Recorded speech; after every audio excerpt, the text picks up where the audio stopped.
Nous avons fait appel à vous ce soir parce que depuis 30 ans, vous colportez une parole dont le sens n'est pas forcément relayé. C'est un petit peu comme si cette vérité était taboue.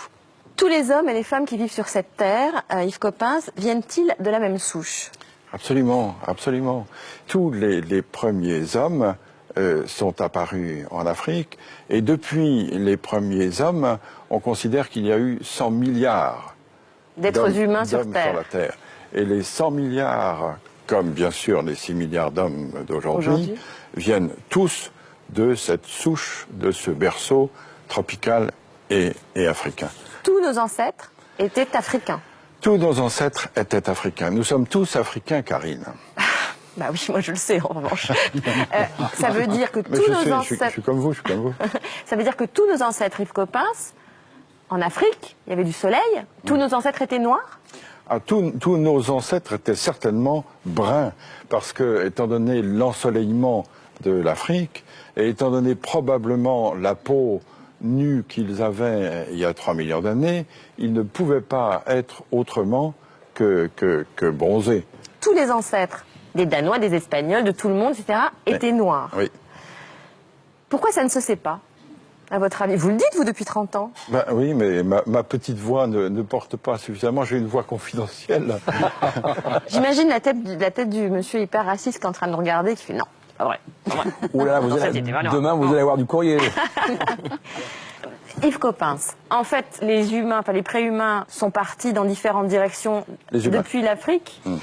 Et puis, pour s'adapter au climat, pour s'adapter à leur environnement, ils ont déterminé des traits qui étaient le plus adaptés, c'est ça? C'est ça, c'est-à-dire que les humains, à partir de 3 millions d'années, à partir du moment où ils ont eu la culture, à partir du moment où ils ont eu la conscience, tout ça, ça a 3 millions d'années. Petit à petit, se sont déployés et ils ont atteint d'autres climats. Et petit à petit, se sont adaptés à autre chose. Par exemple, pour aller en Asie, ils ont dû traverser des montagnes très très hautes, très ensoleillées. Et donc, petit à petit, leurs yeux se sont adaptés, c'est ça?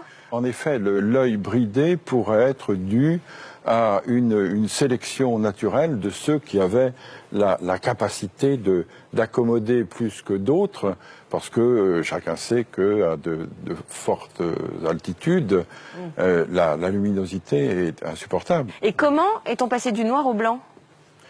Là aussi, c'est un gradient de couleur, un gradient de coloration, c'est-à-dire qu'avec moins d'ensoleillement, on avait nécessité d'avoir une peau avec un écran moins fort pour que la synthèse de la vitamine D, qui est la synthèse de croissance, puisse se faire. Donc par sélection, ceux qui n'avaient pas la vitamine D, donc les plus noirs, sont restés soit en Afrique, soit se sont éteints. Et ce sont les de plus en plus blancs qui ont pu survivre. C'est une sélection qui s'est faite du noir au plus clair. Si on a un écran de mélanine là où il n'y a pas beaucoup de soleil, la vitamine D ne se synthétise pas et on ne grandit pas. Et du coup, ça gêne évidemment la croissance et le développement de population. Donc le blanc pour vous, c'est pas une couleur? Le blanc, c'est une décoloration. Les blancs sont décolorés pour vous? Oui, je suis un décoloré. Ah oui. Et l'œil bleu, c'est épouvantable ce que je vais dire.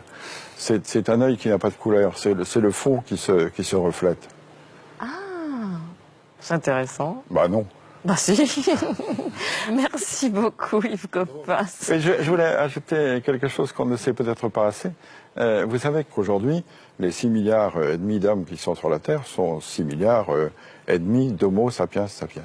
Or, dans la classification, notre classification scientifique, le genre Homo, c'est le genre humain.